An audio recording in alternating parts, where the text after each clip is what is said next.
Start training your brain to see with the periphery of your eyes.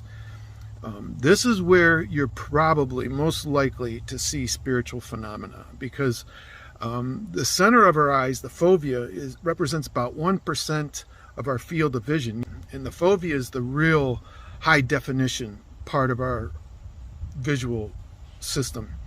And when our eyes are moving, if you were to watch a friend, say, hey, just take a look, slowly go from left to right and look over the top of my head. If you were to watch their eyes, you'll see that their eyes won't move in a smooth line. They'll do click, click, click, click, click, click, click, click, click. They're called saccades. And what's happening with the brain is when it's moving, it's taking little snapshots. When you move your eyes, it's taking snapshots of your surroundings. Because what people don't realize is 99% of what you think that you see, you're actually not seeing with your eyes. It's your brain making it up.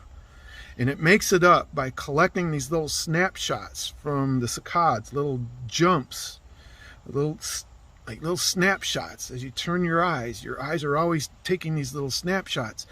That's where your fovea is. It's taking high resolution pictures as it's turning to get a sense of your surroundings. And then what happens is your brain takes that high res information and paints the 99% that isn't taken in by the fovea. So a lot of what we see is just made up. It's what we're trained to see, actually. We are actually trained to see colors. Babies don't necessarily come out of the womb seeing color necessarily. The concept of color is a consciousness thing. It's not a physical thing. And that's something that we learn. And not everybody sees color the same way. We all know about color blindness. When somebody sees a color, they're not necessarily experiencing that color the way you are. And neither of you would ever know that the other sees it differently because you call it red. When you're dealing with spirit, though, what happens is we are not trained to see spiritual beings. One, we live in the West.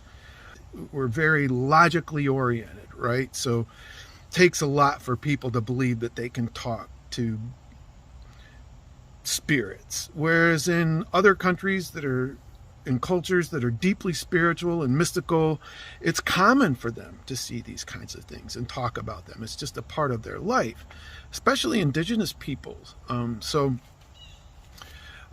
of the reasons why we in the West don't see is because the way we're trained to see.